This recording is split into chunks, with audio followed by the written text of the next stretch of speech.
Sir, I welcome this bill because it is the first attempt to create and provide further technical personnel so necessary in the country.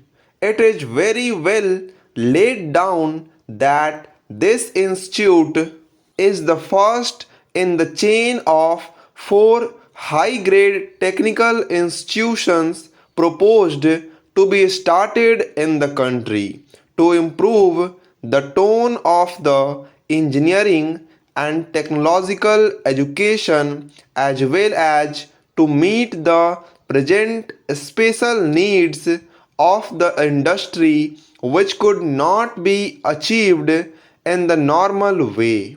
On these two special clauses, I would like to offer some remarks because, first of all, we see that the tone of technical and engineering education is not at present what is desired or is necessary in the country. We should try to improve it, and I can assure you that we cannot improve it in 5 or 10 years, and this is the first attempt, and if all interests of the country. The special needs of the country are increasing, and the branches of engineering and technological education are multiplying every year in our country also. So, the degrees and the courses will have to be multiplied. These are the two important points. Why our students are going in hundreds to foreign countries to acquire degrees in foreign universities? Because the training imparted is not adequate for the purpose for which it is meant, namely to render service in the industry in which they wish to join later, or I wish to say here that this institution should be sufficiently financed, and for want of finance it should not suffer in getting the best professors for training.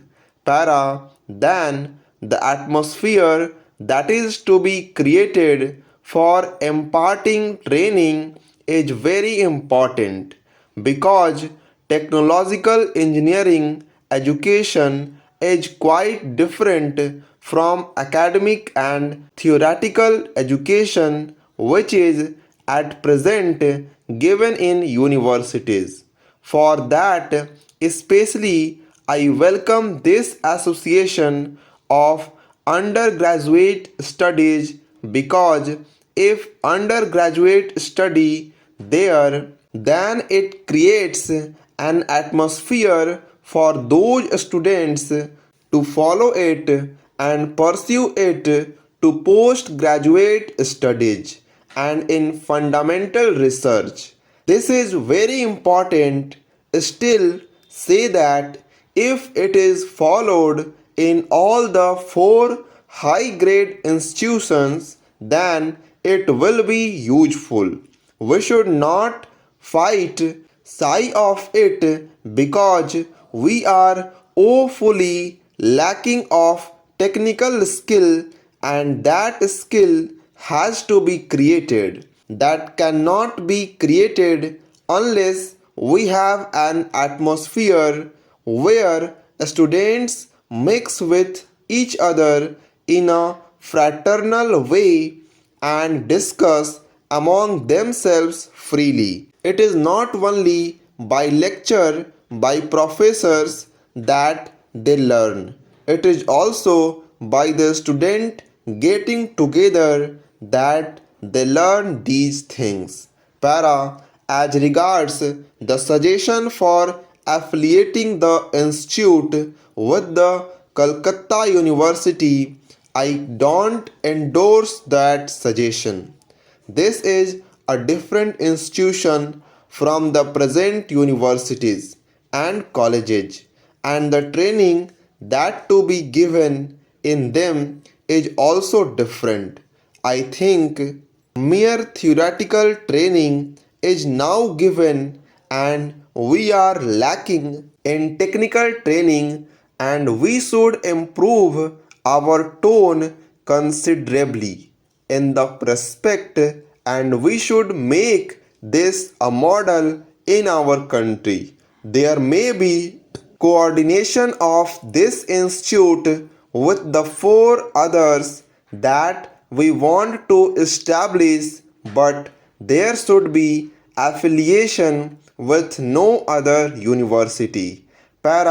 My third point is that the education ministry must make a census of how many students are going for technological and engineering degrees in foreign universities, and why those students, after their fundamental research, after acquiring their PhD degrees from those universities, after acquiring distinction in their training, are not returning to this country to serve our industries where we so much require them.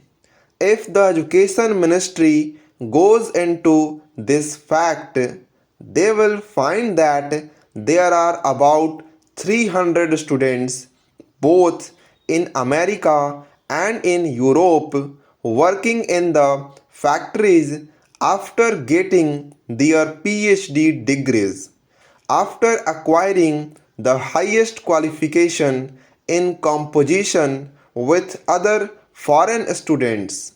Can we not get them into our country? They will serve our cause much better than their. Why are they denied this opportunity? Because we have no openings here. We should make efforts to bring them here. They have been working for 10 or 15 years in some factories in foreign countries, and we are permitting our factories and the public sector to draw upon IAS officers for management.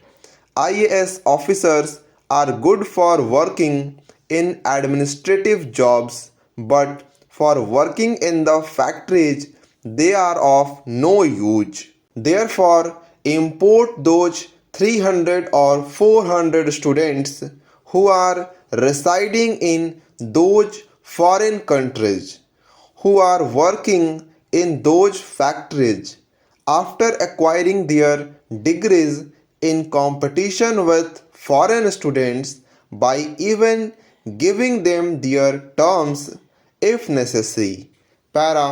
I think the terms offers to the Indian Administrative Service or the Indian Police Service should be different from what should be offered to technical personnel. It should be so because if a man is properly trained, he can reduce the cost in the factory by 10%. A reduction of 10% in the cost of production will go a long way. If, for example, the original cost is about a crore of rupees, then this would mean a saving of 10 lakhs of rupees. This is done purely by their technical genius, and this genius has gone out of the country. This should be brought back, and they should be taken on their own terms if necessary. First of all, those engineers and other technicians who are working in foreign countries should be persuaded to come here. We are working under a system wherein we get only the IAS officers and not others. We should ask our ambassadors to make a list of such persons. They will be satisfied to work in India on a much lower salary. Even if you get a very highly qualified man from our factories, the Union Public Service Commission does not endorse his application.